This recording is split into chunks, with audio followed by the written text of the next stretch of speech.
بسم اللہ الرحمن الرحیم۔ یاسر میرا سب سے پیارا بھائی تھا۔ یاسر 2 بڑے بھائیوں سے چھوٹا اور مجھ سے بڑا تھا۔ ہمارے درمیان پیار و محبت اور اتفاق بہت تھا۔ میرے ابو کا انتقال بہت پہلے ہو گیا تھا۔ گھر کی کفالت دونوں بڑے بھائیوں کے ذمہ تھی۔ دونوں شادی شدہ تھے۔ بڑے بھائی جان دبئی میں تھے اور چھوٹے بھائی صاحب کراچی کی ایک ملٹی نیشنل کمپنی میں کام کرتے تھے۔ ان کی آمدنی اچھی ہونے کی وجہ سے ہمارا گزارا اچھے سے ہو رہا تھا اور کسی قسم کی کمی نہ تھی۔ اب یاسر بھیا کی شادی کی باری تھی۔ میرا یہ بھائی بہت ہی سیدھا سادہ اور ہر وقت ہنسنے ہنسانے والا تھا۔ وہ ہر حال میں خوش رہا کرتا تھا۔ کچھ عرصے بعد میری بھی شادی ہو گئی تو میری شادی پر یاسر بھائی نے خوب ہلا گلا کیا، کیونکہ ان کو مجھ سے خاص لگاؤ تھا۔ سب کو شادی میں خوب انجوائے کرایا۔ انہی دنوں ان کی ملاقات ایک خاتون سے ہوئی اور انہوں نے اس عورت میں دلچسپی لینی شروع کر دی۔ میں نے یہاں اس کو عورت اس لیے لکھا ہے کہ وہ یاسر سے 8 سال بڑی تھی۔ شروع میں ہم کو اندازہ نہیں تھا کہ یہ کون ہے اور کہاں سے تعلق رکھتی ہے۔ میری شادی کے بعد یاسر بھائی نے امی سے کہنا شروع کر دیا کہ اب میری بھی گھر آباد کرنے کی فکر کریں۔ امی کہنے لگیں، ابھی تمہاری بہن کی شادی ہوئی ہے، تھوڑا ٹائم دو، اس اثنا میں تمہارے لیے لڑکی بھی پسند کر لوں، پھر تمہاری شادی کا انتظام کرتے ہیں۔ یاسر بھائی کہتے کہ لڑکی کی آپ فکر نہ کریں، کیونکہ لڑکی میں نے پسند کر لی ہے۔ بار بار کے اصرار پر بالآخر امی اس لڑکی کو دیکھنے گئیں۔ وہ یاسر بھائی کی پسند کو دیکھ کر حیران رہ گئیں، کیونکہ وہ کوئی لڑکی نہیں بلکہ ادھیڑ عمر کی عورت تھی، جس نے میرے بھائی کو جانے کیسے اپنے چنگل میں پھنسا لیا تھا، اور امی کی سمجھ میں نہیں آتا تھا کہ کن خوبیوں کی وجہ سے بھائی نے اس کو پسند کیا تھا۔ حقیقت میں دونوں کا کوئی جوڑ نہ تھا۔ امی سمجھاتی تھیں، بیٹا یہ عورت کسی طرح تیرے جوڑ کی نہیں ہے، فوزیہ سے شادی کی غلطی مت کرنا، مگر بھائی مانتے ہی نہ تھے۔ کہتے تھے شادی تو اسی سے کروں گا ورنہ عمر بھر کمارا رہوں گا۔ امی کہتیں اس سے تم شادی کرو گے تو بہت پچھتاؤ گے۔ کافی منع کیا، بالآخر امی نے پوچھا اس کے بارے میں یہ تو بتاؤ کہ یہ شادی شدہ تھی یا غیر شادی شدہ ہے، مطلب مطلقہ یا بیوہ، اور کس خاندان سے تعلق ہے؟ کوئی خاندانی پس منظر بھی تو ہوگا۔ بھائی کو خود کچھ معلوم نہ تھا۔ امی جان کو بھلا کیا بتاتے، بس یہی بتایا کہ ماں باپ مر چکے ہیں اور یہ اکیلی رہتی ہے۔ اس بات پر امی نے صاف انکار کر دیا کہ جب تک درست معلومات نہ ہوں گی میں ہرگز بھی اس عورت کو بہو بنا کر اپنے گھر میں نہیں لاؤں گی۔ امی کے انکار پر یاسر بھائی نے خفیہ طور سے فوزیہ کے ساتھ شادی کر لی۔ بظاہر وہ ہمارے ساتھ رہتے تھے، لیکن اکثر اچانک 2-3 روز یا ہفتے بھر کے لیے غائب ہو جاتے تھے۔ تب ہم گھر والے بہت پریشان ہوتے تھے کہ جانے یہ کہاں غائب ہو گئے ہیں۔ 1 سال بعد یہ راز اس طرح کھلا جب یاسر بھائی کی بیوی کے یہاں ایک بچی نے جنم لیا۔ یہ خبر کسی نے ہم تک پہنچائی۔ بہتر یہی تھا کہ ان کی شادی کو تسلیم کر لیا جائے کہ چنانچہ ہم بہن بھائیوں نے مل کر امی کو اس بات پر راضی کر لیا، اور یوں ہم لوگ یاسر بھائی ان کی ماں بیگم ماں بچی گھر لے آئے۔ انہی دنوں میری چھوٹی بہن کی شادی کا سلسلہ شروع ہوا۔ شادی سے 2 روز پہلے مہندی کی رات ہم سب دلہا والوں کے گھر جا رہے تھے کہ یاسر بھائی اور ان کی بیگم اپنی بچی کی طبیعت کی خرابی کی وجہ سے گھر پر ہی رہ گئے۔ جب ہم لوگ مہندی لے کر چلے گئے، ہمارے پیچھے ان دونوں نے میری بہن کا تمام زیور اور ہم 2 شادی شدہ بہنوں کے وہ زیورات جو شادی میں پہننے کی غرض سے لا کر امی کے پاس ہی رکھوا دیے تھے، وہ سب زیور اور قیمتی کپڑے سمیٹ کر یہ دونوں غائب ہو گئے۔ میری چھوٹی بہن اس وقت اپنی سہیلیوں میں گھری دوسرے کمرے میں تھی۔ فوزیہ تو ہماری نظروں میں شروع سے ہی مشکوک تھی، لیکن یاسر بھائی سے ہم کو ایسی امید نہ تھی۔ ان کی اس حرکت سے ہم سب کو گہرا صدمہ پہنچا۔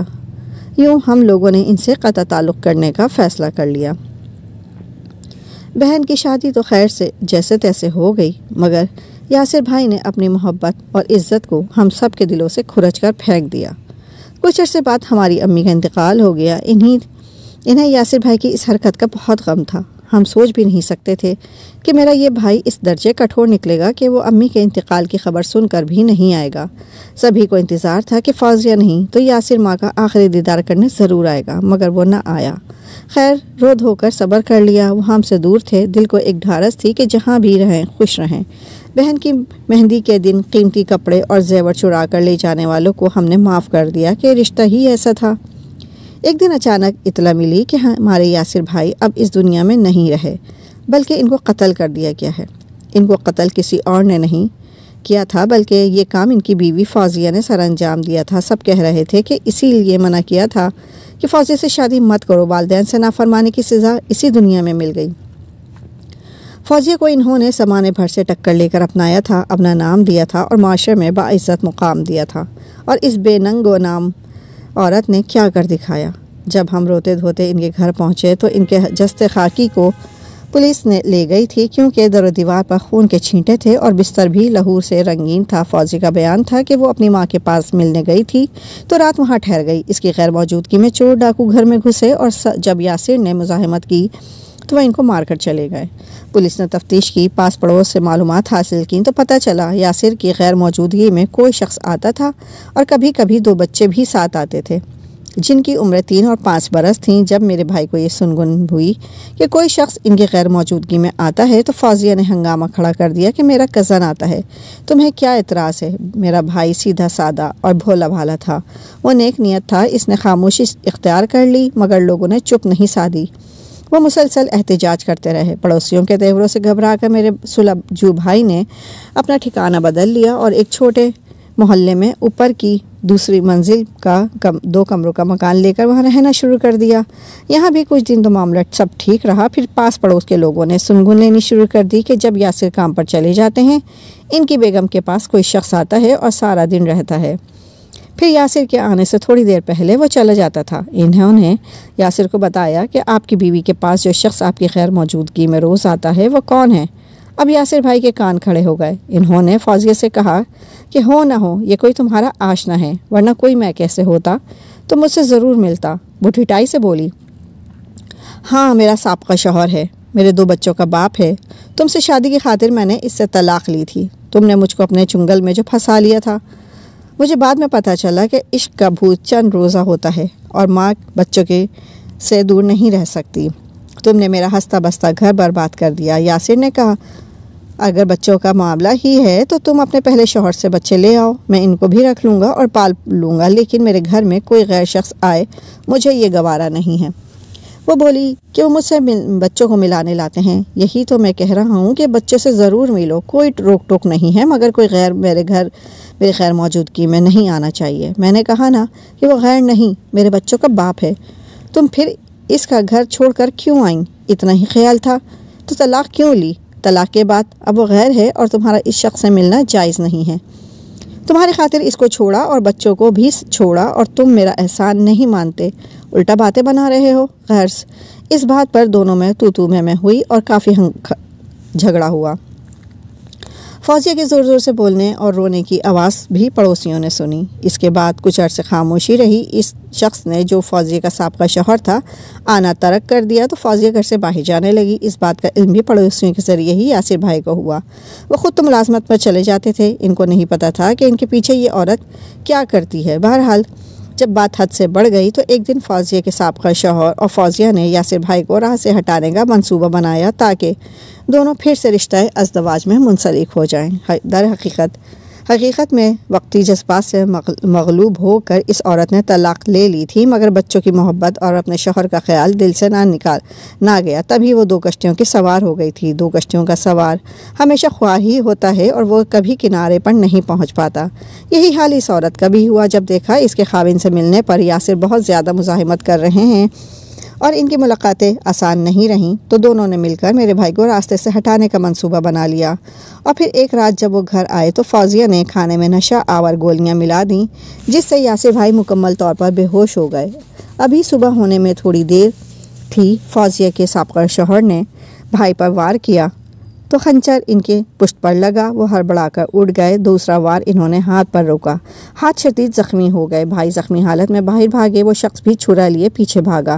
نشہ آور گولیوں کی وجہ سے بھائی دیوار سے ٹکرائے تو دیوار پر لہو کی لکیر بن گئی۔ اس حالت میں بھی میرے بھائی نے ہمت نہ ہاری اور نیچے آ گئے۔ تبھی اس نے پہلو میں چھرا گھونپ دیا اور پھر باہر نکل گیا۔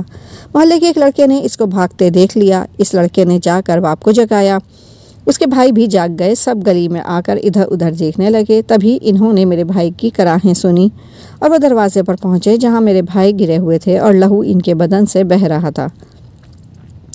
اس سے پہلے کہ یہ لوگ کچھ سمجھ پاتے، سوال کرتے یا یاسر بھائی بے ہوش ہو گئے تھے۔ وہ لوگ ٹیکسی ڈھونڈنے لگے۔ اتنے میں کسی نے پولیس کو فون کر دیا، مگر پولیس نہیں آئی۔ وہ صبح 8 بجے تک آئے، جب تک خون زیادہ بہہ جانے کی وجہ سے میرے بھائی نے دم توڑ دیا۔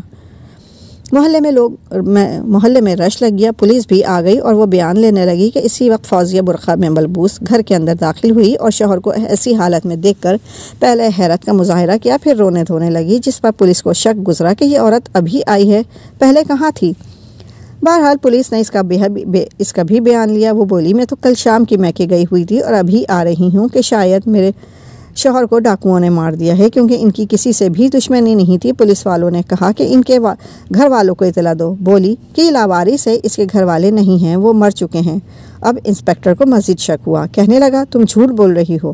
محلے والوں میں سے ایک نے کہا کہ یاسر کے بہن اور بھائی سب زندہ ہیں۔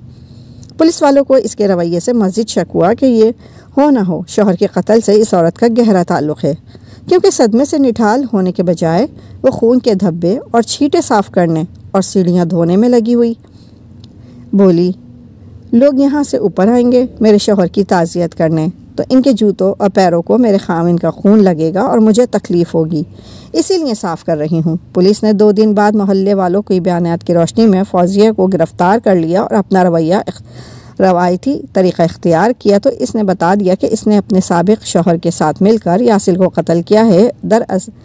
دراصل وہ اپنے پہلے شوہر سے طلاق لے کر بہت پچھتا رہی تھی، دوبارہ اس کے گھر جا کر آباد ہونا چاہتی تھی، جبکہ یاسر طلاق نہیں دیتا تھا اور یہ جھگڑا کچھ دنوں سے شدت اختیار کر گیا۔ پولیس نے یاسر بھائی کی بچی کو ہماری تحویل میں دے دیا اور بعد میں فوزیہ کا پہلا شوہر بھی گرفتار ہو گیا۔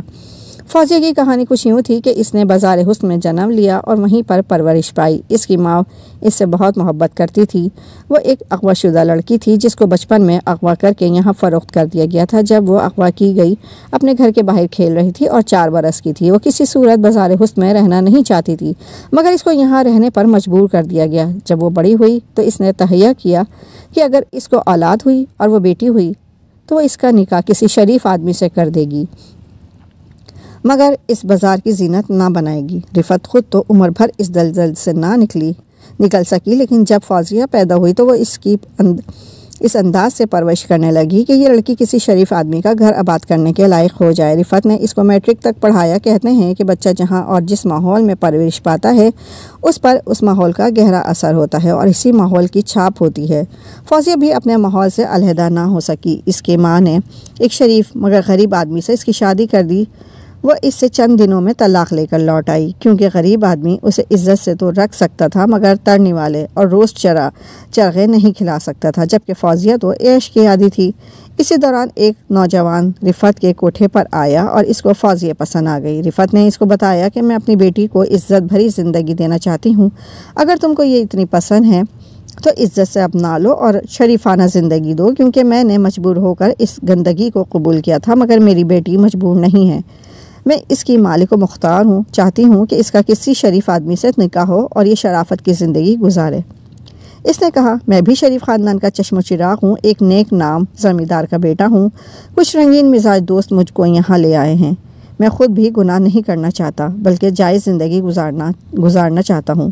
بہرحال وہ شخص رفت کی باتوں سے متاثر ہوا اور ساتھ ہی وہ دل و جان سے فوزیہ کو پسند کرنے لگا تھا۔ اسی وجہ سے اس نے فوزیہ کو شریک حیات بنانا قبول کر لیا۔ سلیم کے نکاح میں آنے کے بعد فوزیہ جیون ساتھی بن کر اس کے گھر آ گئی۔ اس غرض سے سلیم نے علیحدہ گھر خریدا، کیونکہ اس کے خاندان نے فوزیہ کو قبول نہ کیا اور صاف کہہ دیا کہ علیحدہ رکھ اور یہ ہمارے گھر نہیں آ سکتی۔ سلیم کے ساتھ فوزیہ نے خوش و خرم 10 سال گزارے، کیونکہ وہ اس سے محبت کرتا تھا، لہٰذا اس کے بہت خیال رکھتا۔ اس دوران 2 بچے بھی ہو گئے۔ سلیم کو اپنے بیٹوں سے بے انتہا محبت تھی، وہ ایک لمحے کے لیے بھی ان کی جدائی برداشت نہیں کر سکتا تھا۔ ان کی وجہ سے بھی وہ فوزیہ کا خیال رکھتا تھا کہ اس کے بیٹوں کی ماں تھی۔ پھر اسی اثنا میں فوزیہ کی ملاقات یاسر بھائی سے ہو گئی اور دونوں گمراہی کی طرف متوجہ ہو گئے۔ میں تو اس کو گمراہی کہوں گی، کیونکہ بے شک یاسر بھائی خیر شادی شدہ تھے، پر فوزیہ تو شادی شدہ تھی۔ پھر سلیم کو اس سے شکایت تھی اور نہ اس کو اپنے خاوند سے کوئی گلہ تھا۔ شاید کہ اس کو رگوں میں کسی بدماش کا خون تھا جو بالآخر رنگ لایا اور وہ سلیم سے بے وفائی کی مرتکب ہو گئی۔ اب وہ بہانے سے اسے جھگڑنے لگی اور اس کی زندگی اجیرن بنا ڈالی۔ بچے الگ پریشان تھے۔ کئی بار پڑوسیوں نے صلح کرائی۔ رفعت نے فوزیہ کو رخصت کرتے وقت کہہ دیا تھا کہ پھر کبھی ادھر قدم مت رکھنا، اپنے ہی گھر میں رہنا، لہٰذا بری بھلی جو بھی زندگی ہے اپنے خاوند کے ساتھ تم کو گزارنی ہوگی، میں کبھی کبھی خود آ کر مل جایا کروں گی۔ سلیم نے بھی نکاح کے وقت یہی شرط لگائی تھی کہ رفعت کبھی فوزیہ سے ملنے اس کے گھر نہیں آئے گی۔ جب شیطان انسان کو بہکاتا ہے تو وہ اچھی بھلی جنت کو چھوڑ کر دوزخ کی راہ اختیار کر لیتا ہے۔ یاسر بھائی اور فوزیہ بھی انسان تھے، بس عشق کے چکر میں دونوں پھنس گئے۔ میرے بھائی نے اس عورت کو نہ پہچانا اور والدہ کی بھی نافرمانی کر کے فوزیہ کو بیوی بنایا۔ ادھر فوزیہ نے سلیم سے لڑ جھگڑ کر طلاق حاصل کر لی اور یاسر سے بیاہ رچا لیا۔ وہ اپنے دونوں بیٹے بھی سلیم کے سپرد کر کے نئی دنیا بسانے آ گئی۔ 1 سال بمشکل بچوں کے بغیر کاٹا اور پھر سلیم سے رابطہ کر لیا۔ یوں دونوں بچوں کو وجہ بنا کر ملنے لگی۔ چونکہ یاسر بہت سیدھے اور اعتبار کرنے والے آدمی تھے، لہٰذا فوزیہ کو سلیم سے ملاقات میں کوئی دشواری نہ ہوئی اور سب سے محفوظ جگہ اس کو اپنے گھر کی چھت ہی نظر آئی۔ تاہم ایسی باتیں کب چھپتی ہیں؟ وہ لاکھ کہتی کہ میرے بچوں کا باپ ہے، مگر وہ سلیم سے طلاق لے چکی تھی۔ معاشرہ ان کو ملنے کی اجازت نہیں دے سکتا تھا۔ وہ اب کسی اور کی بیوی تھی۔ سلیم ایسا سفاک اور برا آدمی نہ تھا، مگر اس کو سفاکی کی راہ دکھانے والی فوزیہ ہی تھی۔ بالآخر اس نے میرے بھائی یاسر کا کام تمام کر دیا۔ انہوں نے تو من ہی من میں سوچا تھا کہ اس کو چوری اور ڈکیتی کی واردات مشہور کر دیں گے، مگر ایسا نہ ہو سکا۔ کہتے ہیں کہ قتل نہیں چھپتا، قاتل کبھی نہ کبھی پکڑا جاتا ہے۔ شاید سلیم بچ نکلتا اگر فوزیہ کم عقل نہ ہوتی اور محلے والے گواہی نہ دیتے۔ دونوں کو عدالت سے سزا ہو گئی، لیکن نقصان کس کا ہوا؟ میرا پیارا بھائی جان سے گیا اور اس کی معصوم بچی ماں اور باپ دونوں سے محروم ہو گئی۔ خود سلیم اور فوزیہ کے بچے بن ماں باپ کے دربدر ہو گئے۔ شکر کہ وہ لڑکے تھے، اور اگر لڑکیاں ہوتیں تو اس بازار کی زینت بنتیں کہ جہاں کی ماں ان کی ماں اور نانی تھیں۔ آج بھی جب یاسر بھائی یاد آتے ہیں دل خون کے آنسو روتا ہے۔ مردوں کو خدا نے زیادہ سمجھ بوجھ اور عقل دی ہے، مگر پھر بھی وہ کبھی کبھی عورت کے کہنے میں آ جاتے ہیں اور ایسا کام کر گزرتے ہیں جس کی وجہ سے ان کی عزت و ناموس، خاندانی وقار کی زندگی تک داؤ پر لگ جاتی ہے۔ خدا بچائے ایسی عورتوں سے۔ اگر آپ کو میری کہانی پسند آئی ہو تو میرے چینل کو لائک اور سبسکرائب ضرور کر دیجیے گا۔ شکریہ۔